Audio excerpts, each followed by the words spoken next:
আল্লাহ রাব্বুল আলামিন বলেন, মুসারে ভয় নাই, বাতিলের সামনে ময়দানে তোমাকে নামায় দিয়া তোমাকে একা আমি ছেড়ে দেই নাই, আমি আল্লাহ রাব্বুল আলামিন তোমার সাথে আছি, ভয় করার কোনো কারণ নাই, হাতের লাঠি ছেড়ে দাও।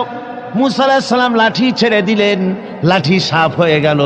আর যখন হা করলো, জাদুকরদের তৈরি করা সমস্ত সিংহ বাঘ আর সাপগুলি মুসা আলাইহিস সালামের লাঠির পেটের মধ্যে ঢুকে গেল। জাদুকরেরা তারা চিন্তা করলো, অবাক হয়ে গেল, তারা ভাবলো আমরা যেটা দেখাইছি এটা তো জাদু, কিন্তু মুসা আলাইহিস সালাম যেটা দেখাইছেন এটা জাদু হতে পারে না, যেহেতু জাদু খেয়ে ফেলেছে।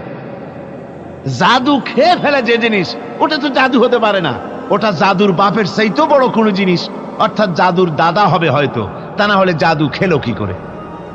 এই যে ওই সময় ছিল জাদুর প্রভাব, সেই জাদুটাকে যে খেয়ে ফেললো, এইটার নাম হচ্ছে মুজিজা। এটার নাম কি? মুজিজা।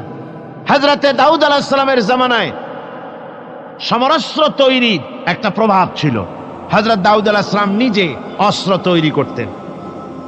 তারপরে অস্ত্র তৈরি করতে গেলে লোহা আগুনে পোড়াতে হয়, তারপরে পিটাতে হয়, গলাতে হয়, নানান কিছু করতে হয়।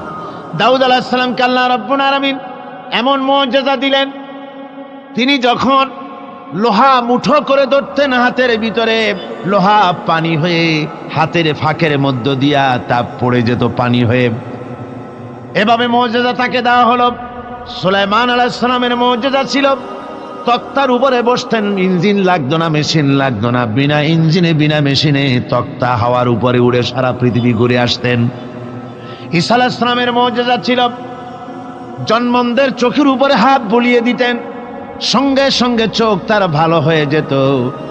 আবার কুষ্ঠ ব্যাধিগ্রস্ত লোকের গায়ে হাত বুলিয়ে দিলে তার শরীর ভালো হয়ে যেত। এটা ছিল তার মুজিজা। রাসূল পাক সাল্লাল্লাহু আলাইহি ওয়াসাল্লামের সময় মুজিজা, তার সময় প্রভাব ছিল সাহিত্যের, সাহিত্য আর কবিত্বের এত বেশি প্রভাব বিস্তার হলো, তারা কবিতা লিখে লিখে রচনা করে করে কাবা শরীফে লাগাই দিত। পারলে এই কবিতার সাথে মোকাবেলা করো এই চ্যালেঞ্জের। আল্লাহ রাব্বুল আলামিন সেই সময় কোরআনে কারীমকে অবতীর্ণ করে দিলেন। কোরআনে কারীম দুনিয়ার সমস্ত সাহিত্য আর কবিত্বের সমস্ত মানকে ছাড়িয়ে চলে গেছে এমন এক পর্যায়ে, কিয়ামত পর্যন্ত কোরআনের সাহিত্যের ভাবধারা এর মানকে উতরে যেতে পারবে এমন সাহিত্যের জন্ম আজও হয় নাই, ভবিষ্যতেও হবে না। এটা হলো রাসূল পাক সাল্লাল্লাহু আলাইহি ওয়াসাল্লামের মুজিজা। রাসূল সাল্লাল্লাহু আলাইহি ওয়াসাল্লামের 3000 মুজিজার ভিতরে শ্রেষ্ঠ মুজিজা হচ্ছে কোরআন। শ্রেষ্ঠ মুজিজা কি?